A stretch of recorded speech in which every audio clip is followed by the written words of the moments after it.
The company's human resources system was upgraded, necessitating updates to marital status and emergency contact information.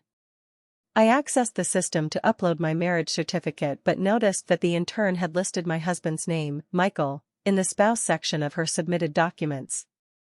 I assumed it was a data entry error and intended to resolve it privately, but someone projected my marriage certificate onto the company's large screen for all to see.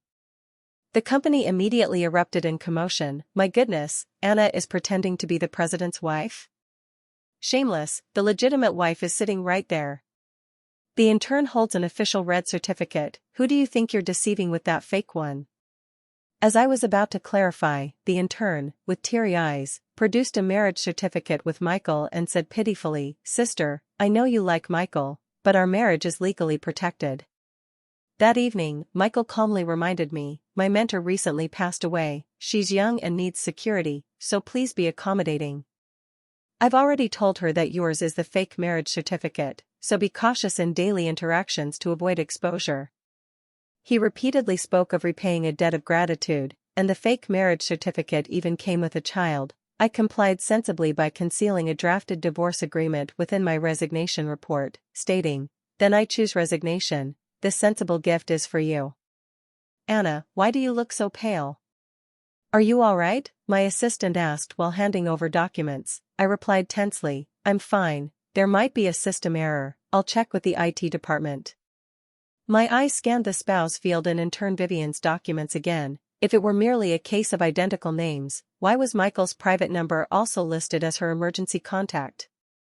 I endeavored to compose myself, planning to first ask Vivian if she had entered incorrect information. Upon reaching the general manager's office on the 28th floor, the entire office inexplicably became agitated.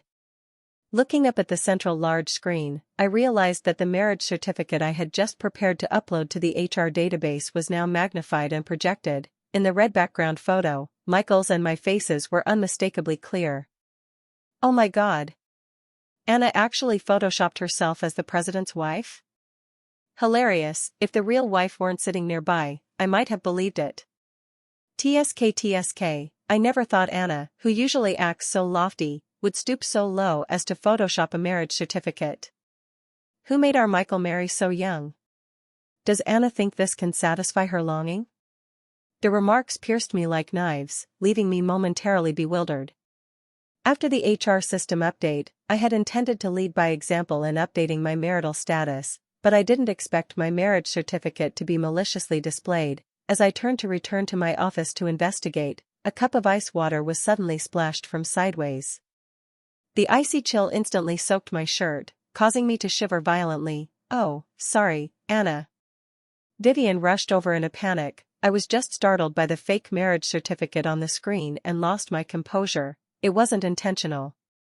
Fake marriage certificate? I had previously considered she might have made a data error, but now, given this provocative demeanor, that wasn't the case. "Vivian, can we step aside to talk?"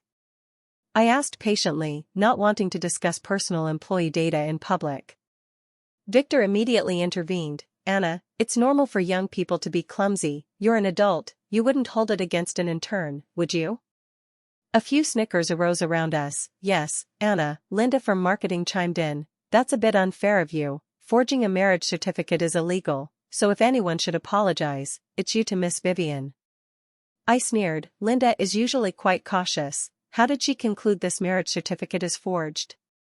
The surroundings instantly buzzed with noise. "Oh, Anna's still being stubborn. Does she really think she's the boss's wife?" "Yeah, Vivian's announced the good news, and she's still holding on." Perplexed, I turned to return to my office, but Elsie from administration grabbed my arm. "Anna, apologize quickly. You've made the poor girl cry." I shook off her hand and glanced at Vivian, whose shoulders were trembling as if she'd suffered an immense injustice. "Elsie," I suppressed my anger, "what should I apologize for?" "That marriage certificate, Anna." Vivian approached me with red eyes, pulling out a bright red booklet and opening it. "I know you like Michael, but we are legally married, protected by law."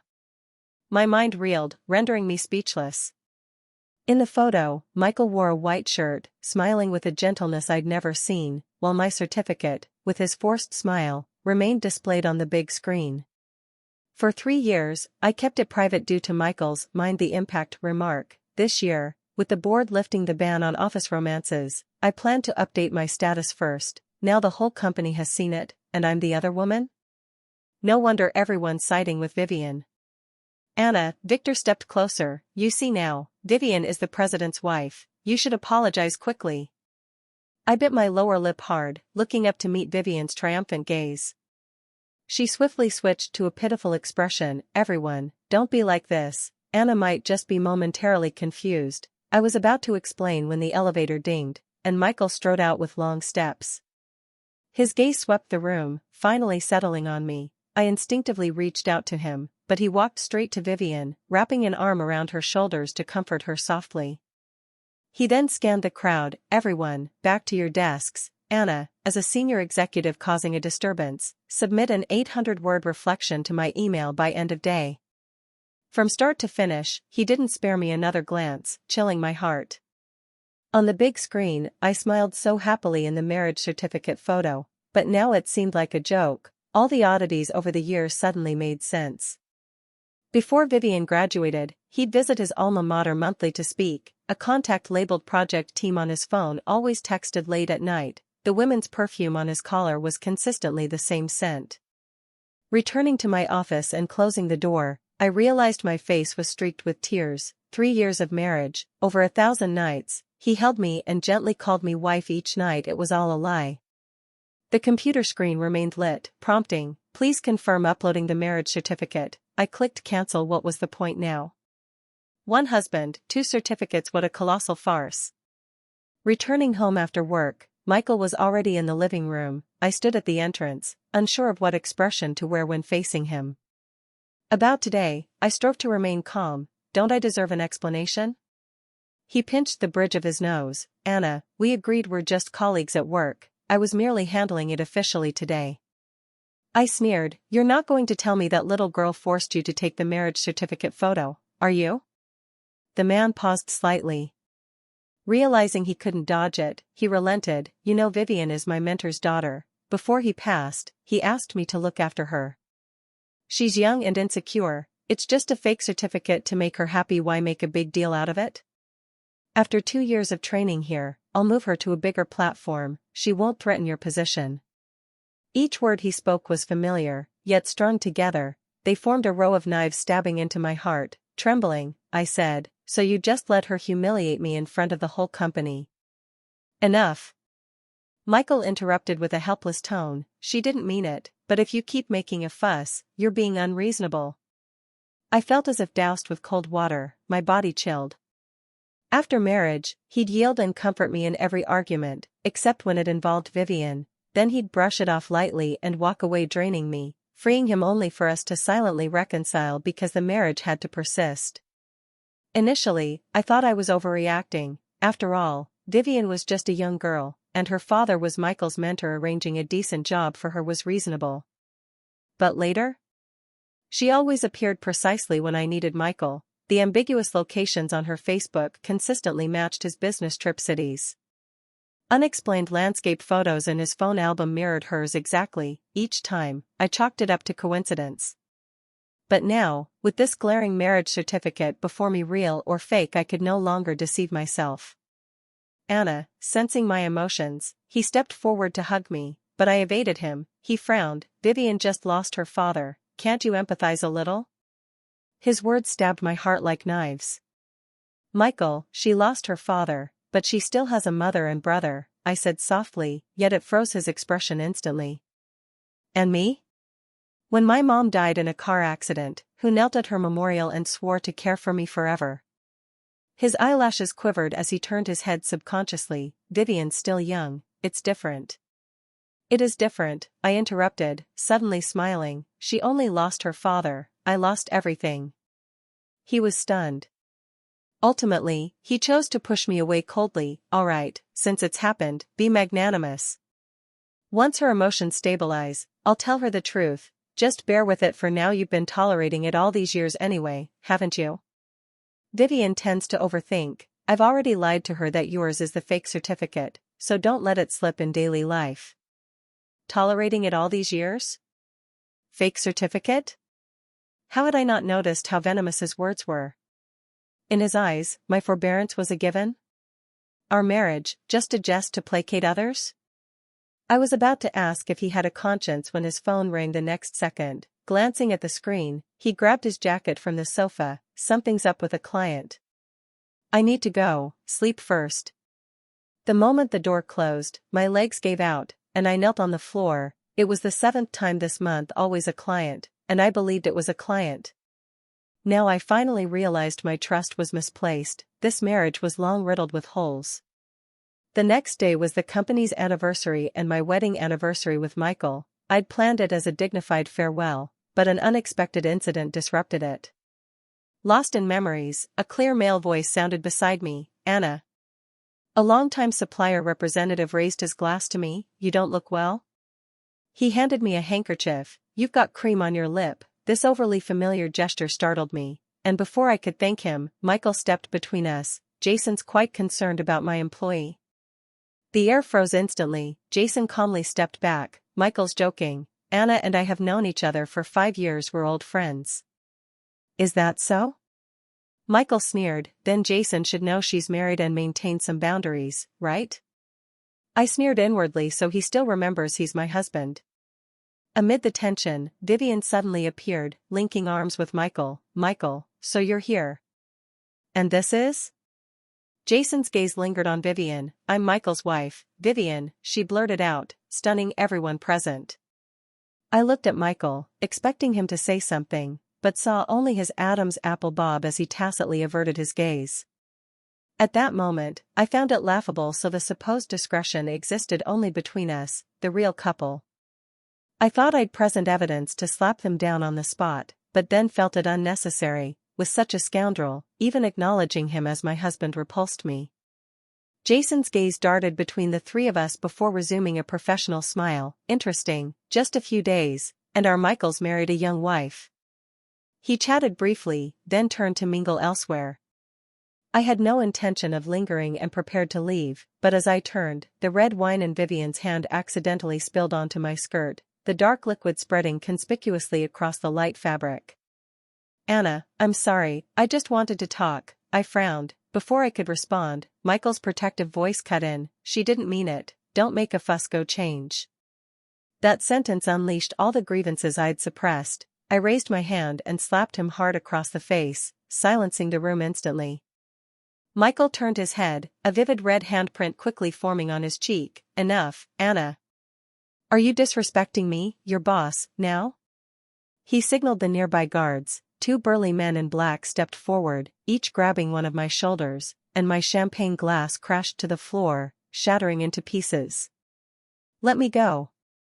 I struggled desperately, my dress strap snapping in the scuffle. A sudden crack sounded, and excruciating pain tore through my left arm. The guard had dislocated it. The agony blackened my vision, and I bit my lip to stifle a scream.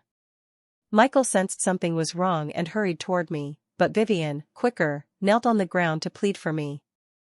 Michael, don't blame Anna, you're so outstanding. It's normal she likes you. I forgive her for forging your marriage certificate. Please don't fire her, okay? Michael's expression softened slightly. To me, sprawled on the ground like a beaten dog, he said, Who told you two to be so rough? Take Anna to the hospital now. He ordered casually. Don't let people say Luke Corporation doesn't care for its employees. As I looked up at the man I'd loved for 7 years, gently covering Vivian's eyes. As if I, the abused legitimate wife, were some unsightly filth, my stomach churned, and I vomited violently from disgust. At the hospital, my arm was reset, though the dislocated joint still throbbed dully. The pain numbed me, drying my tears.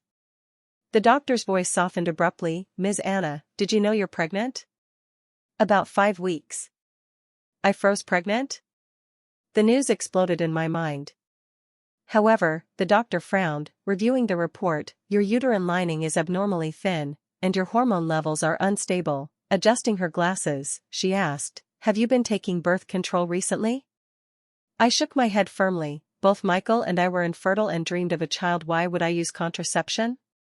The doctor regarded me thoughtfully. The embryo's implantation site isn't ideal, and given your poor uterine condition, you need immediate bed rest to preserve the pregnancy.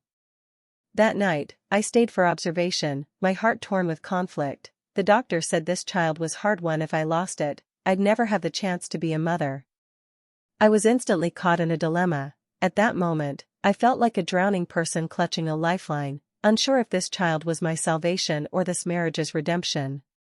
After a night in the hospital, I prepared to return home at noon to gather necessities. Opening my phone, there were only news alerts, no missed calls or messages. I gave a self-mocking smile. I'd expected this outcome, yet my heart still ached involuntarily. Pushing open the door, familiar voices drifted from the living room. "What are you thinking?" It was Mark, our mutual friend, for years in college, 3 years married. "How has Anna ever wronged you? I still remember how hard you chased her. Don't tell me you found true love now." I froze at the entrance. What did he mean? "Vivian's emotions are unstable now. What can I do?" Michael's voice was weary and helpless. "Before he passed, my mentor told me she rejected many suitors for me. Now he's gone, and her mother favors sons. She needs me more than ever." "So you swapped Anna's vitamins with birth control?" "For 3 years.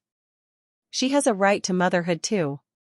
My body went cold, recalling the doctor's hesitant look. "Abnormally thin uterine lining, disrupted hormone levels. What's she dissatisfied with?" Michael's voice rose sharply. "At least she can openly be my wife. Vivian only gets a fake certificate. For fairness, my child must be born by Vivian." It was as if a bucket of ice water had been dumped on me. My vision darkened, and I clung to the doorframe. Before this, I'd secretly rejoiced over this sudden little life, thinking it could save our marriage, but in his mind, our marriage was a transaction needing fair distribution. Holding the real certificate means I'm unfit to bear his child? Besides, his voice softened, Vivian is Bertha's biological mother. Though Anna's negligence prevented the birth back then, her contribution can't be erased. You dare bring that up? Mark slammed the table. Back then, you faked infertility reports, tricked Anna into IVF, to have her bear your child with that girl. After Anna miscarried, you simply decided to wait for the girl to graduate and bear it herself, feeding your wife birth control for 3 years. Are you even human? My legs suddenly gave way, and I slid down the wall to the floor. Bertha, the little life in my womb for 3 months wasn't mine? Memories flashed to that snowy night when I miscarried, Michael's bloodshot eyes. I'd thought it was heartache, now I knew it was hate that I couldn't save his beloved's child. She's so young, a mosquito bite brings tears. How could I let her suffer? Michael's voice faded. Anna's my wife, isn't bearing my children her duty? I bit my hand hard, not daring to make a sound. Tears blurred my vision as I fumbled to turn, intense grief blackening my sight, and I fell to the ground with a muffled thud. The living room conversation halted abruptly. Anna, Michael's footsteps hurried closer. Why are you back alone? Yesterday. I didn't expect those guards to use such force. You really shouldn't have caused a scene there. If I didn't have you restrained, should I have let you go wild? Almost all the industry elites were there yesterday. I had to consider the companies and your reputation. When his warm palm touched my cold skin, I flinched instinctively. It's fine, I pushed his hand away, forcing myself up. I'll be okay after some sleep. He insisted on helping me to the bedroom, his movements unnaturally gentle. Once, I'd have melted at this tenderness. Now, it only disgusted me. It takes 100 days to heal a bone injury. Rest at home for now and don't come to the company, he instructed, thinking himself considerate. Michael, I pulled a document from the bedside drawer and handed it over calmly. Resignation letter, sign it. He frowned, irritably loosening his tie. Just for yesterday? Didn't we agree you'd accommodate the girl for a while? In that setting yesterday, if I'd said I wasn't her husband, how could she face the company later? His tone was self-righteous, as if it were all my unreasonable tantrum. How laughable he considered Vivian's dignity and situation everywhere, yet never thought how the wife publicly disavowed should cope, or how the woman with a dislocated arm should endure the pain. Michael, I heard my trembling voice. Do you know what I found out at the hospital yesterday? A jarring ringtone cut me off. As he answered, Vivian's tearful voice spilled from the receiver. Michael. I dreamed of Dad, he was gone when I woke up. Sob, can you come be with me now? I'll be right there. He softened his tone instantly, turning to me hastily. Since you don't want to work, stay home and be a good wife. We'll go back to how things were. His pen scratched a sloppy signature on the document. Without even glancing at it, he turned to leave, the breeze flipping the second page to reveal divorce agreement in small print. Rose brought up freshly cooked porridge. Madam, sir won't be back this week and specifically told me to take good care of you. Have some porridge first. Not coming back? Yes, he packed his bags before you returned at noon, saying it's a business trip. Hearing this, I just hummed. He used to report his whereabouts to me, even crafting plausible excuses to see Vivian. Now, he didn't bother pretending for a second. I took out my phone and contacted a lawyer. Just then, I saw Vivian's Facebook update a photo of her and Michael at the airport. She held up the fake certificate, captioning it, "Furious about someone's photoshopped fake certificate, but thankfully my husband's taking me to the Maldives to unwind." It was obvious who this was for. Ironically, our mutual friends, whether aware of my relationship with Michael or not, all liked and congratulated her. Everyone tacitly coddled this girl, making me, the legitimate wife, look like a joke. My fingertip hovered over the red heart for a while before I tactfully liked it too. Deleting all photos with Michael from my phone in one go, the album was suddenly half empty. Scrolling to the bottom of my contacts, a long dormant number lay quietly there. Galen, my voice was unusually calm when the call connected. Regarding the market expansion plan for Country A, I've decided give me, I paused, 1 week for the handover. When Michael returned to the company, fatigue from the Maldives sun lingered between his brows. Thinking of something, he headed straight to Anna's office. Pushing open the door, a faint noise came from the bathroom. He snorted, loosened his tie, and sat on the sofa. Anna, just because you're jealous of a little girl, you haven't messaged me for a whole week? When did you become so unreasonable? The water stopped abruptly. Michael tapped the armrest irritably. How old is Vivian? Why bother with her? Today's your mother's memorial. I came back specially. Get ready, wheel. The bathroom door swung open, and Alma, clutching files, froze, her face ashen. Michael's voice caught in his throat as he stood abruptly, his tie slipping to the floor. Why is it you? Where's Anna? Alma clutched her files tightly, her voice trembling. Michael, I came to get last week's quarterly report, and washed my hands. She stole a glance at the empty desk. But Anna, hasn't she already resigned? You personally signed the resignation report. Resigned? Michael's pupils contracted sharply, suddenly recalling the time before his trip. Anna said she wanted a break, and distracted by Vivian's call, he'd hastily signed. Snapping back, he said flatly, I forgot for a moment. Leave. Oh, Alma took a few steps, then cautiously asked, Michael, this office, who's it for later? Keep it empty. Michael's inexplicable fury made Alma jump, and she quickly shut the door and fled. Returning home as night fell, Michael glanced at the roses in his hand, recalling how grandly he'd pursued Anna, yet in these married years, he hadn't bought her a single bouquet, stirring sudden guilt. He knew well that over the years, he'd lavished most of his affection on Vivian, the girl who couldn't live without him, while neglecting that his wife needed care too. This week, when she stopped contacting him, he who once found her nagging felt oddly unaccustomed. Though she didn't say it, she must have felt wronged, and he thought he should make it up to her. Pushing open the front door, the living room was silent, lights off. Anna, he called, but no one answered. Frowning, he went upstairs to the master bedroom, knocked. The door was locked. He paused, inexplicably relieved for some reason. Still sulking, he muttered, knocking again with a softer tone, Anna, open the door. As he spoke, he pictured Anna's surprised face seeing the roses, but after a long wait, no one opened the door or replied. Patiently, he leaned against the door, explaining, I went to the Maldives this time only because of Vivian's condition. The doctor said she needed a change of environment to adjust her mood. I've made her delete that Facebook post, and I've explained it to our friends one by one. Don't overthink it. I know you're upset, but... He talked for a while, but the room remained dead silent. Finally growing impatient, he was about to knock again when footsteps sounded downstairs. Sir? Rose hurried upstairs, holding a keyring, her expression awkward. Madam's not home. I locked the bedroom fearing thieves. Michael froze. Not home? He frowned. Where'd she go? Rose shook her head. I'm not sure. His face changed drastically, snatching the keys and wrenching the lock open. Bang. The door swung open to an empty bedroom. The bed was neat, curtains drawn, outside light streaming in, no wrinkles anywhere. Impossible. He strode in, opened the wardrobe. Anna's clothes were gone, skincare and jewelry boxes on the dresser, all cleared, her usual books and nightly hand cream from the bedside table, vanished, the room pristine, as if no one had ever lived there.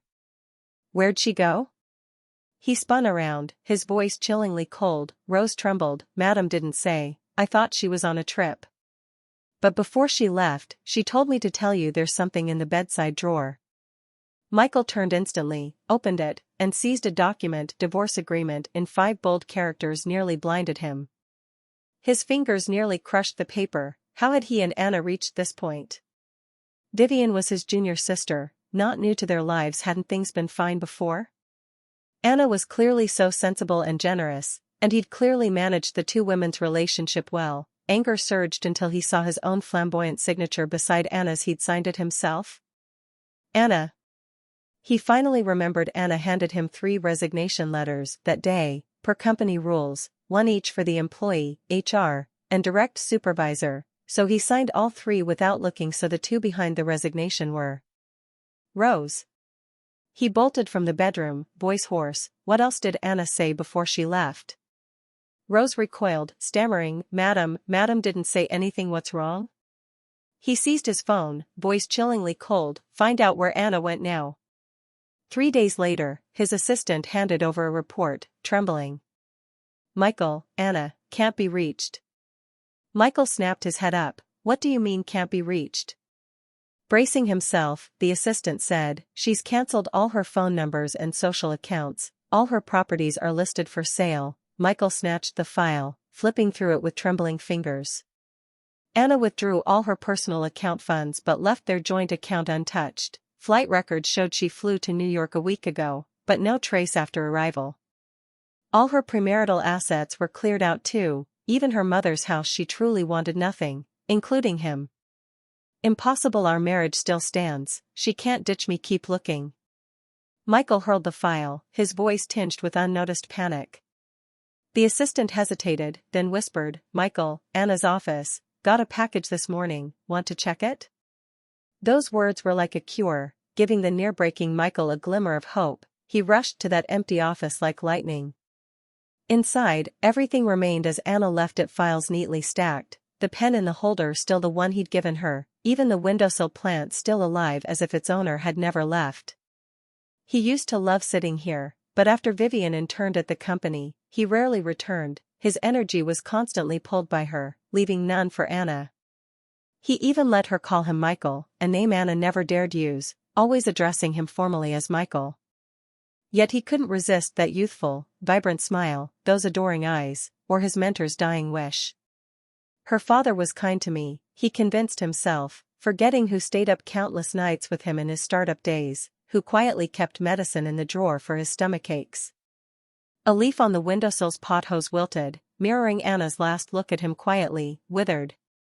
He approached her desk, spotting the package just received at reception. His hands tore it open faster than his mind could process an ultrasound, crumpled then smoothed, the fetus circled in red pen. Michael's mind buzzed. Anna was pregnant. He suddenly recalled her retching as those guards restrained her. He'd thought she was just acting. His first reaction was joy, the second damn himself. Anna conceived his child in such hardship. Wasn't this fate?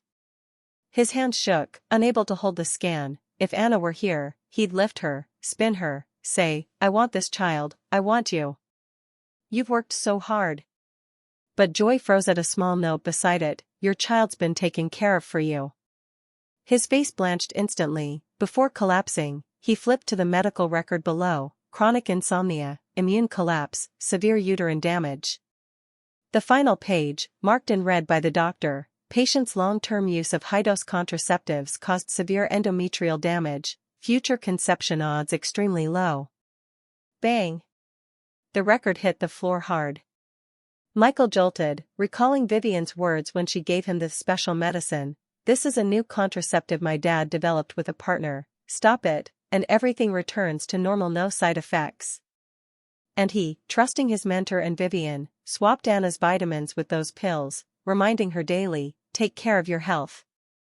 Anna always smiled so gently, unquestioning about what he gave her, but now, someone who adored kids chose never to be a mother again rather than keep this hard-won child. Some belief in him crumbled. Michael, Vivian stood at the door, voice soft, don't worry too much, Anna might just be sulking. Michael raised his head slowly, his gaze chillingly cold, shut up. Vivian froze. He'd never spoken to her like this. Get out, his voice was soft but bone-chilling, now, immediately. Vivian's eyes reddened, and she turned and ran. Michael stood rooted, gripping the medical record tightly. He finally understood. Anna didn't leave suddenly, she was driven away, bit by bit. Michael slammed his fist on the desk, as if on cue. A downpour erupted outside, like the sun shower that fell when he proposed to Anna under the cherry tree at their alma mater years ago. Back then, he took off his coat to shield her, smiling, I'll never let you get wet in this lifetime. Who knew he'd be the greatest storm in her life? Michael. Trouble. The assistant burst in, pale-faced. Vivian went to the roof, says she'll jump. Michael shot up, papers scattering everywhere. Here we go again, the third time this month. He suddenly felt fed up. Called the police? His voice was icy. The assistant shook his head. She said, she'll only see you if you don't go, she'll jump. On the rooftop, winds howled, rain lashed. Vivian stood at the edge, turning to him with tearful eyes. Michael. I can't go on, she choked, swaying as if the wind might sweep her away. They all call me the mistress, but I'm not. I have the certificate. Anna's the mistress. Michael stood still, unmoving. He suddenly recalled the day his and Anna's certificate was maliciously projected. He thought Anna was asserting her rights, so he was annoyed letting her be judged by the company like that. He remembered the anniversary banquet too. Anna, swallowing immense grievance, attended gracefully, not shaming him.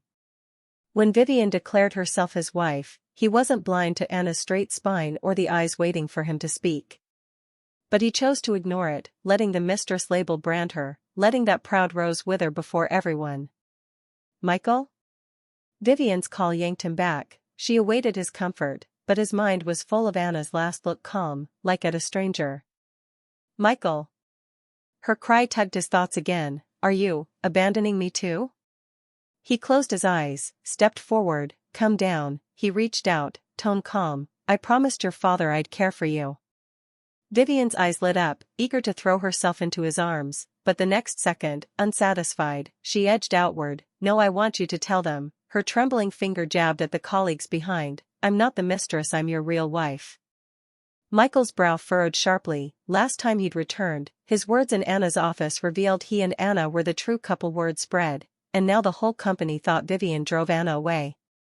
This time, Vivian was forcing him to publicly affirm their non-existent marriage, to salvage her last shred of dignity. Watching the woman shiver in the storm, Michael finally relented.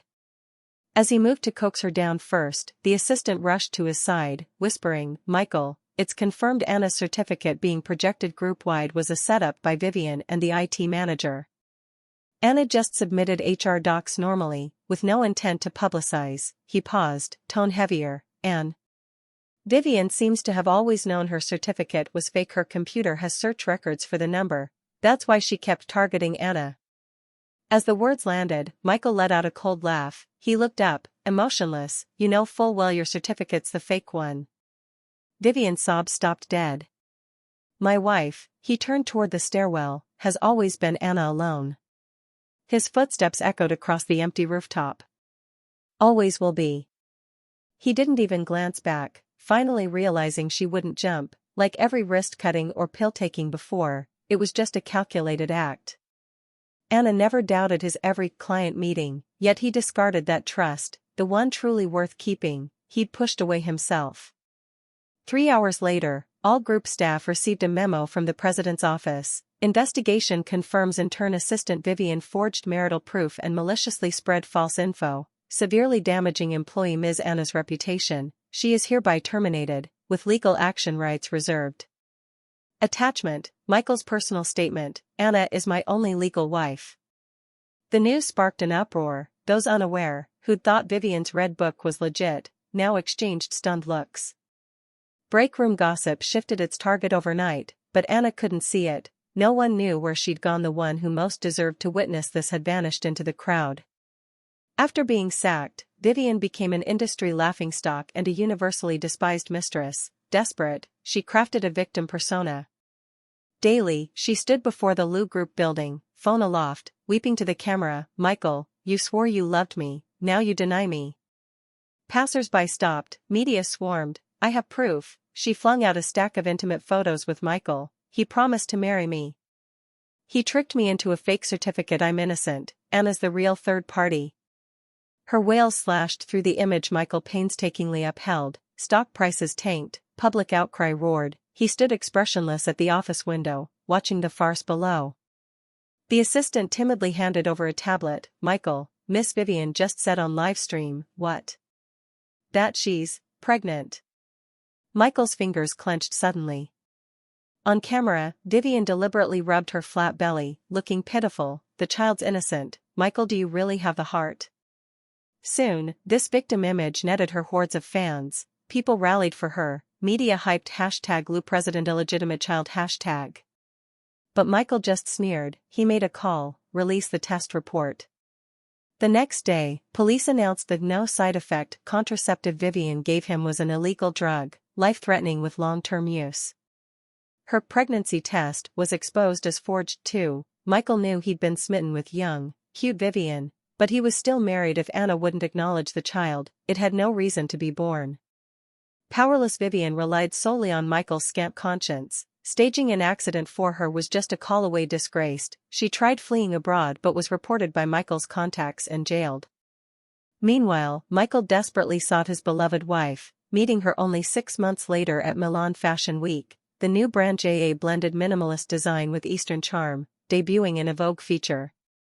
At the evening gala, Anna dazzled in a red gown, her once downcast eyes before him now sparkled with life. "Who's that Eastern designer?" someone whispered. "Anna," another hushed. "Rumor says she was a group's design director, framed and chose to resign."